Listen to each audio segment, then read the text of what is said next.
Muxtar Respublika bazarlarını əsasən bostan tərəvəz məhsulları təmin edən Nehrəm qəsəbəsi ərazisində bu il ümumilikdə 64 hektardan artıq əkinə yararlı torpaq sahəsində bostan tərəvəz məhsullarının əkininə başlandı.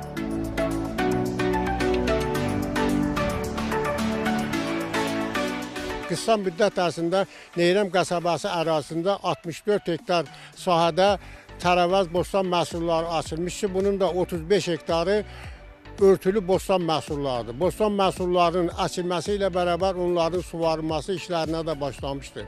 Yazda əkilmiş 64 hektar əkin sahələri əsasən bostan tərəvəz məhsullarından ibarətdir ki, bunun da əksəriyyəti ayrı-ayrı vətəndaşlar tərəfindən öz şəxsi sahələrində aparılmışdır. Bostan və tərəvəz sahələrində işlər davam etdirilir. Əkin zamanı yerli işçilərə üstünlük verilir. Bu il 2 hektar yarım bostan keçən il əsilmişdi, 2 hektar yarımdan 40 tona kimi məhsul götürmüşdü. Bu il də 2 hektar yarım yenə bostan əsilir, tərəvəz əsilir, 5 put pomidor, xiyar bu şeylərdən. Hektar yarımı qovundur, ancaq yemişdi. 5 put da qarpız əsilir. Bu il sağ olsun rəhbərlik tərəfindən suyumuz boldu.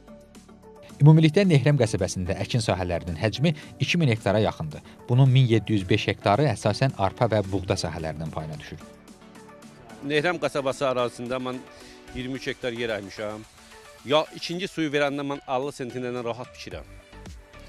Yəqin ki bu il ikinci suyu vermişik, yəqin ki 50 sentində biçərik Allahın köməyi ilə. Yəqin ki, taxılan məhsulumuz yaxşı olar. Fermerlər qeyd edirlər ki, əlverişli hava şəraiti və düzgün aqrotexniki qulluq məhsuldarlığın yüksək olacağına ümid verir. Hazırda sahələrdə becərmə işləri davam etdirilir. Mövsüm ərzində bazarların yerli və keyfiyyətli məhsullarla təmin olunması gözlənilir. Xosrov İbrahimov, Namiq Abbasov, NTV Xəbər.